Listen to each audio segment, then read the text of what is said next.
A soldier and his loyal K9 saved a baby, seconds before the deadly explosion. The radio crackled twice and went dead. Staff Sergeant Marcus Devane pressed the earpiece deeper, twisted it, got nothing but static hiss and the faint whine of a frequency searching for home. Third time this week. The ANPRC-152 was supposed to handle urban interference, $47,000 of military hardware that couldn't outperform a walkie-talkie from Walmart when you actually needed it. He tapped the PTT button. Overwatch Dagger 6, radio check. Nothing. Didn't matter. The mission was simple. Walk the grid. Let the dog work. Mark anything hot and move on. They'd done this 46 times in Raqqa province. 46 patrols through neighborhoods that used to hold families and now held dust, rubble, and the things people leave behind when they run faster than they can carry. Axel moved ahead. 3 feet of leash, nose down, tail level.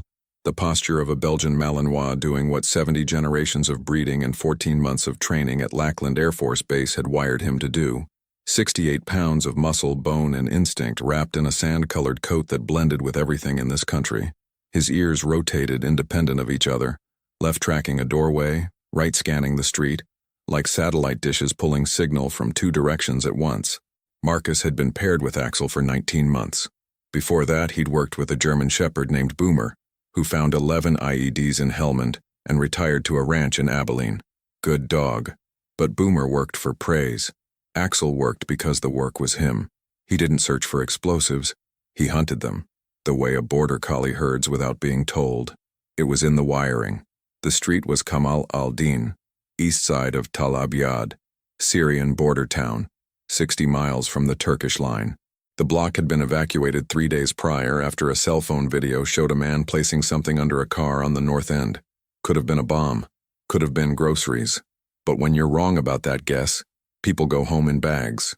October heat, 106 degrees, and the shade didn't help because the shade was just hot air trapped between walls baking since June. Marcus tasted dust and the chalky residue of a protein bar he'd eaten 2 hours ago. Axel's paws clicked on broken tile. Steady rhythm. Click, click, click. The sound of a dog who's done this before and knows the difference between empty streets and streets pretending to be empty. Block 7. 8 houses cleared. Nothing. A sandal in a doorway. A plastic chair melted on one side from a fire that had burned itself out weeks ago. A child's backpack.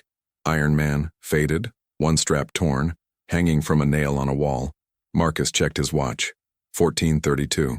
2 more blocks and they'd loop back to the staging area. Cold water. Shade that came from a tent instead of a bombed-out wall.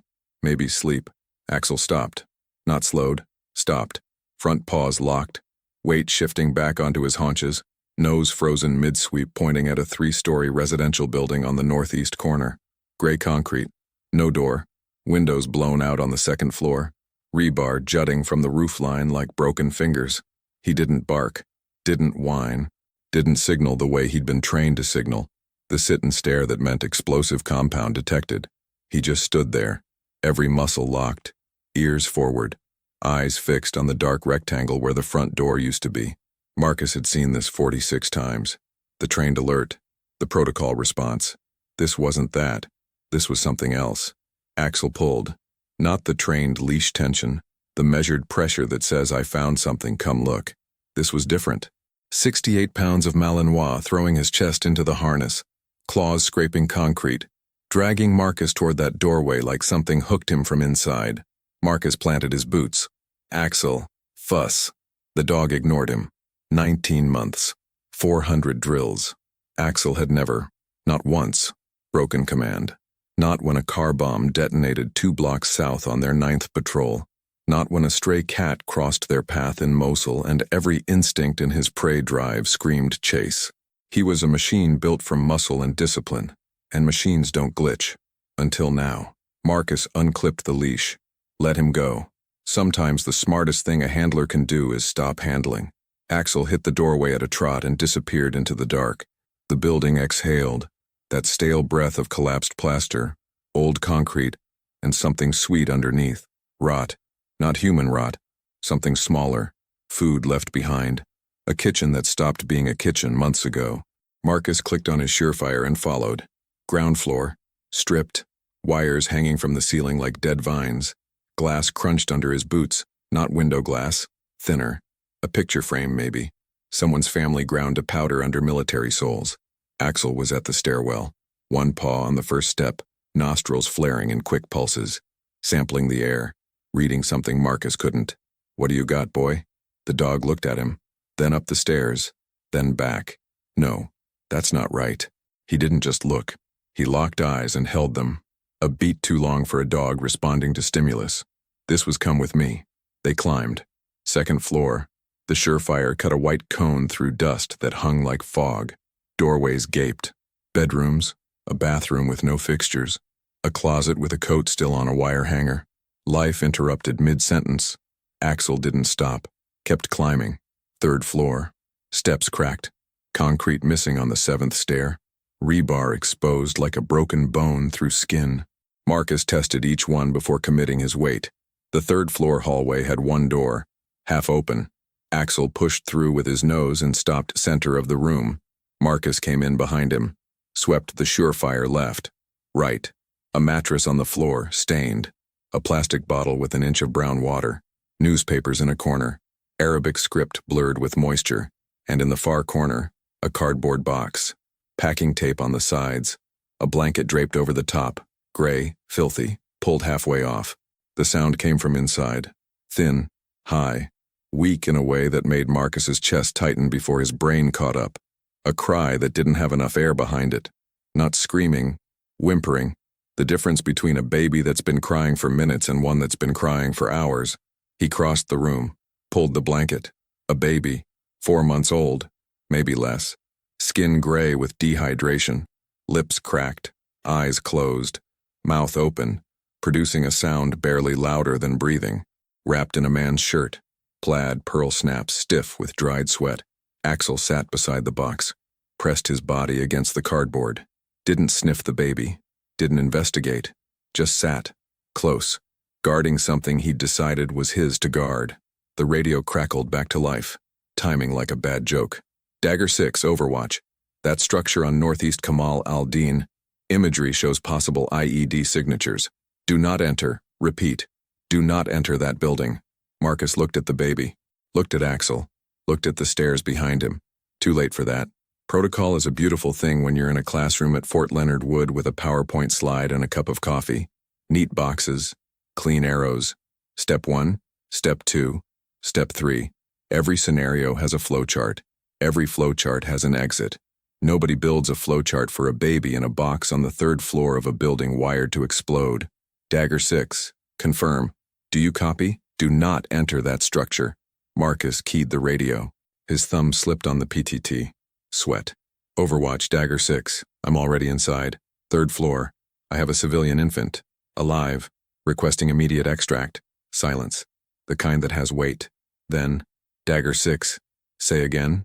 Live infant, third floor, northeast structure. Requesting extract. Now. More silence.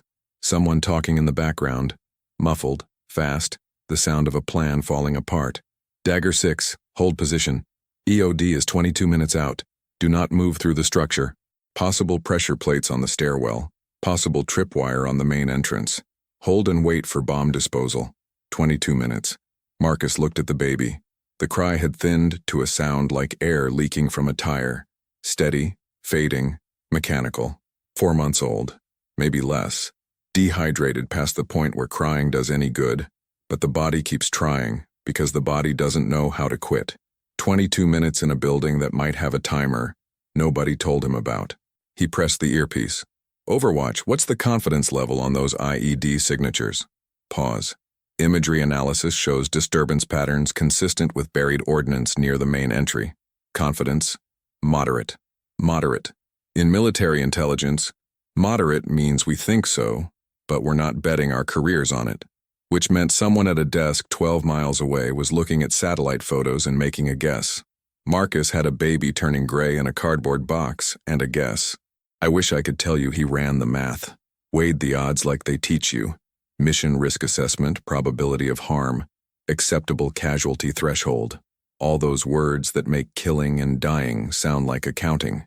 He didn't. He looked at his dog. Axel hadn't moved from the box. Body pressed against the cardboard. Head low, eyes tracking Marcus with a stillness that wasn't patience. It was certainty. The dog had made his decision the moment he dragged Marcus through that doorway. He wasn't waiting for orders. He was waiting for Marcus to catch up.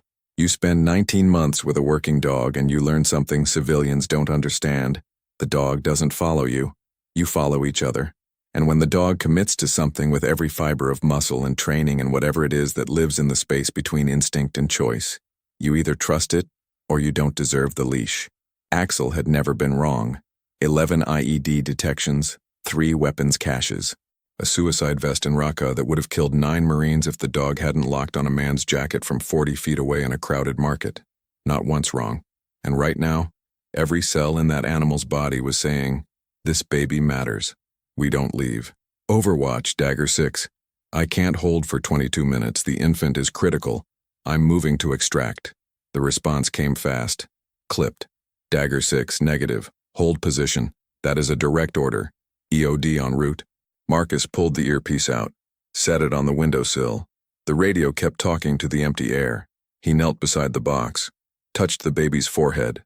Hot, dry, the skin papery in a way that meant the clock wasn't 22 minutes. The clock was whatever time this kid had left before organs started shutting down, and that number was a lot smaller than anyone at a desk 12 miles away could calculate from a satellite photo. He unzipped his plate carrier, pulled the infant close against his chest, skin to shirt, body heat to body heat. The baby weighed nothing, 7 pounds maybe, less than his helmet. The crying stopped. Not because the baby felt safe, because the baby didn't have the energy to cry anymore. Axel stood, looked at the door, looked at Marcus. Ready. Marcus stood, the baby against his chest, the rifle slung awkward across his back, useless now, both hands occupied keeping a stranger's child alive. All right, Ax. Find us a way out that doesn't kill us. The dog moved toward the stairs, nose down, ears forward. They started descending into the dark. Axel stopped on the 6th step, not the freeze from outside. Slower this time, deliberate. He lowered his nose to the edge of the stair and inhaled in short mechanical bursts. 3 sniffs, pulled back, sat. The trained alert, textbook. The one they drilled at Lackland 400 times until the dog could find a 1/4 gram of TATP hidden inside a car engine block in a parking lot of 200 vehicles. Explosive compound. Right here, under their feet. Marcus held the baby tighter and looked down. In the surefire beam, a thin copper wire running along the base of the wall from the stairwell to the ground floor. Improvised. The kind you buy at a hardware store in Aleppo for 10 cents a meter. He traced the beam down. The wire ran to the main entrance.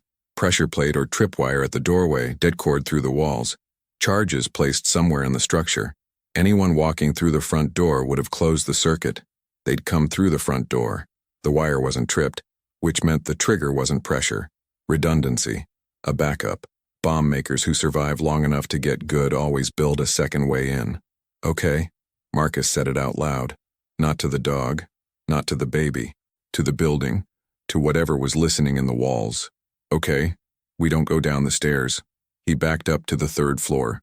The baby shifted against his chest. Warm weight, small skull tucked under his collarbone, breathing in flutters he could feel through his shirt. Still alive, fading, but alive. Axel followed, close, body brushing Marcus's leg on every step. Not trained proximity, contact. The dog wanted to touch him, wanted to know exactly where his handler was in the dark. 3rd floor. Marcus swept the rooms. South-facing window, 3-story drop to concrete. No. Bathroom, no window. Hallway dead-ended at a wall. 2nd room, west side. Window cracked in a spider web from concussion damage. Through the glass, a section of collapsed exterior wall. Concrete and rebar forming a rough slope from 2nd floor to a rubble pile at ground level. Not a staircase. A broken building that happened to break in a useful shape. He smashed the window with his elbow. Glass fell outward, tinkling on concrete below. Hot air rushed in. 106 degrees felt like relief after the dead air inside. He looked at the drop. 2nd floor to ground. 12, maybe 15 feet. With the rubble slope, more like 8. Survivable. Ugly, but survivable. Axel's ears snapped forward, both of them. Locked. Not toward the window. Toward the floor. A sound from below. Low. Electronic. A hum rising in frequency. Capacitor charging. Circuit completing. coming from inside the walls. Marcus felt the vibration through his boot soles. The building hadn't moved, but something changed. Air pressure, silence shifting, the moment between lightning and thunder. Click, ground floor, metal on metal, relay closing, remote detonation, someone watching with a phone or radio. They'd sent the signal. The hum became a whine, rising. Go. Marcus grabbed Axel's harness with one hand. Baby pressed to his chest with the other. Dragged the dog to the window. Axel. Rouse. Axel looked at the drop. Looked at Marcus. Hesitated. 1 second, ears back, weight shifting. Dogs don't calculate physics, but they calculate consequence. He knew this was going to hurt. He jumped. 68 pounds hit the collapsed wall at the second floor level. Claws scrabbling on broken concrete, hind legs scrambling for purchase. He slid, a controlled fall more than a climb, down the rubble slope and hit the ground running. Turned back, looked up at the window, waiting. Marcus didn't think. Thinking was done. He tucked the baby tight, left arm wrapped around the small body, right hand gripping the window frame, and swung his legs over the sill. The whine inside the walls peaked. He dropped. The fall lasted less than 2 seconds. His boots hit the collapsed wall and his right ankle folded, a bolt of white heat from heel to knee that almost buckled him. He pitched forward, turned his shoulder into the rubble to protect the infant, and rolled. Concrete tore through his sleeve, his forearm, his shoulder. The baby screamed, a full-throated wail that sounded like the most beautiful thing he'd ever heard, because it meant lungs working, heart pumping, alive. He hit the ground. Axel was there, mouth open, panting, pressing his body against Marcus's side. Move, move, move, move. Marcus ran, limping, ankle screaming, baby screaming louder. Axel at his heel, matching his broken stride step for step, 20 yards from the building, 30, 40. The explosion didn't come with a sound first. It came with a push, a wall of air that hit Marcus between the shoulder blades and threw him forward onto his knees. Then, the sound, a crack so deep it registered in his teeth, his spine, the fluid in his inner ear. Then the heat, a wave of it, rolling over his back like opening an oven door the size of a house. He curled around the baby, fetal position, face down, arms and chest forming a cage of bone and Kevlar around 7 pounds of someone else's child. Debris rained. Concrete chunks. Dust. A piece of rebar whistled past his head. Something hit his plate carrier between the shoulder blades. Heavy, sharp, driving the air from his lungs. 4 seconds. Then silence. Not fading. Ending. One moment the world tears itself apart. The next, nothing. And you can't tell if it's quiet or if you've gone deaf. Marcus lifted his head. Where the building had been, there was a column of gray dust rising into the blue sky. The first and second floors had pancaked. The third, the room with the cardboard box and the mattress, and the spot where Axel had pressed his body against a baby he'd never met, was gone. 30 seconds later. That's how close it was. 30 seconds between the window and the detonation. He looked down. The baby was crying, covered in dust, face red, mouth wide open, alive. He looked for Axel. The dog was 6 feet to his left, on his side, not moving. Blood doesn't look the way you think it does on sand-colored fur. It doesn't pool. It spreads, soaks into the coat like water into a sponge, darkening in a stain that makes it hard to tell where the wound starts. You expect red, you see black. Axel was on his right side, chest moving shallow and fast. A piece of concrete shrapnel, 4 inches long, jagged, was embedded in his left flank behind the rib cage. Another fragment had torn a gash across his rear leg from hip to hock. Skin peeled back, muscle exposed. His eyes were open, fixed on Marcus, not panicked, not glazed, present. The same eyes that had locked onto his in the stairwell, that had said, "Come with me," without making a sound. Now they said something else. "I'm still here." Marcus set the baby on the ground, one hand behind the head, the other under the back. The baby screamed against the dirt. He ignored it. He crawled to Axel, hand on the dog's chest, heartbeat fast, thready. The shrapnel was deep. The blood coming from under it was dark. Venous, not arterial. Minutes instead of seconds. "You're okay, Ax. You're okay." He wasn't okay. They both knew it. Marcus keyed the radio. Static. Tried again. Gave his call sign. Requested medevac. Gave coordinates from memory. Nothing. 3 more tries. On the 4th, Dagger 6, this is Warhorse. QRF inbound, 8 minutes. Say status. 1 infant, stable. 1 MWD, critical. I need a veterinary surgical team on standby at the FOB. Pause. Copy. Veterinary. 8 minutes. Marcus pulled his tourniquet from the IFAK pouch on his belt. Combat application tourniquet. Designed for human limbs, too wide for a dog's leg. He wrapped it above the gash on Axel's rear leg anyway, cranked the windlass until the bleeding slowed. Improvised. Wrong tool for the job. Better than nothing. Axel whimpered. Once. Short. Then clamped his jaw shut. His teeth ground together. Marcus could hear it, a faint scraping that sounded like sand between gears. Dogs don't cry out the way people expect. They go quiet. They internalize. 2,000 years of working line genetics telling them that showing weakness gets you killed. The baby was still screaming behind him. Alive. Loud. Someone else's problem in about 8 minutes. Marcus pressed his palm flat against Axel's side below the shrapnel. Applied pressure. Felt the dog's body tense under his hand, then release. Trust. The animal was letting a human push on the thing that hurt because the human had never given him a reason not to. 19 months. Every meal shared. Every night in the same tent. The dog's back pressed against his cot. You don't explain that to someone who hasn't lived it. Stay with me.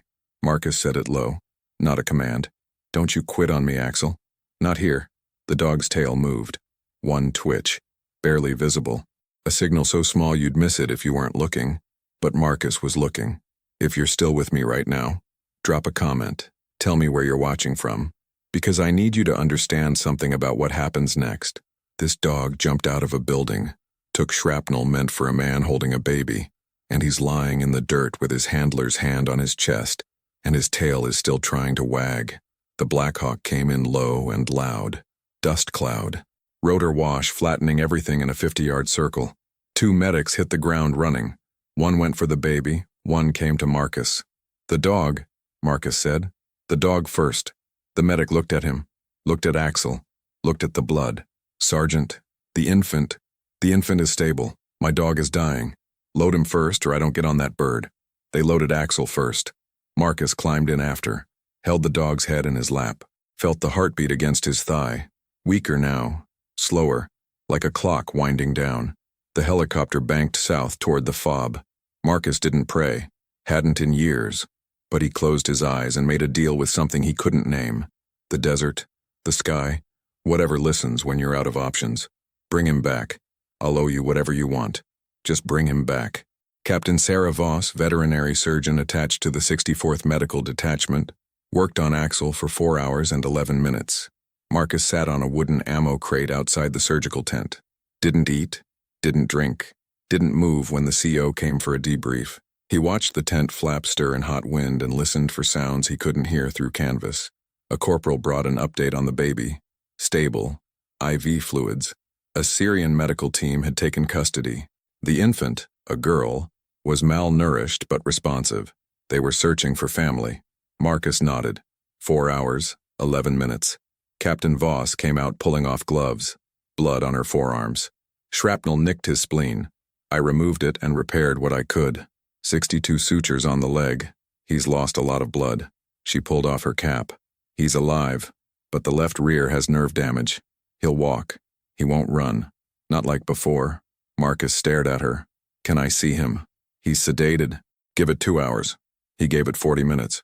Axel was on a steel table with a green blanket under his head. IV in his front leg. Bandages from flank to hip. White gauze already showing pink. Breathing slow. Even. Marcus pulled up a chair. Put his hand on the dog's head behind the ears where the fur was still clean. Axel's ear twitched. You did good, Ax. 3 days later, they found the baby's family. A mother, 23, named Yasmin, who'd been separated during the evacuation when the building was flagged. She'd left the infant with a neighbor. The neighbor fled. The baby stayed. Yasmin held her daughter in the medical tent and made a sound that didn't need translation. Nobody told her about the dog. Marcus figured some stories are better left simple. 9 days after the explosion, formation on the gravel pad outside the command post. No press, no cameras. 12 soldiers, a chaplain and a dog.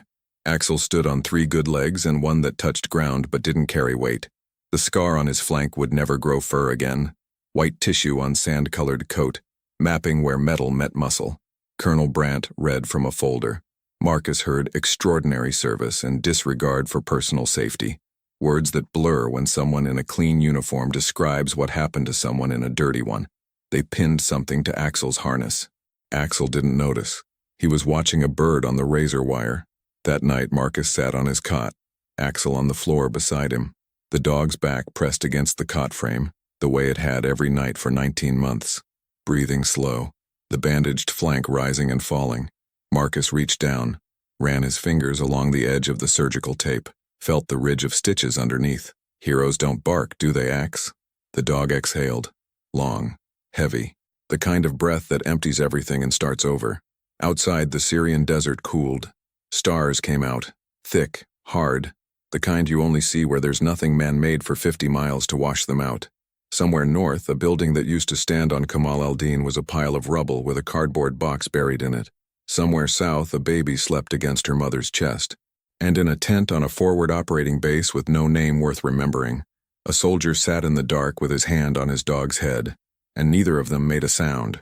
Heroes don't bark, they just stay. If this story hit you, subscribe.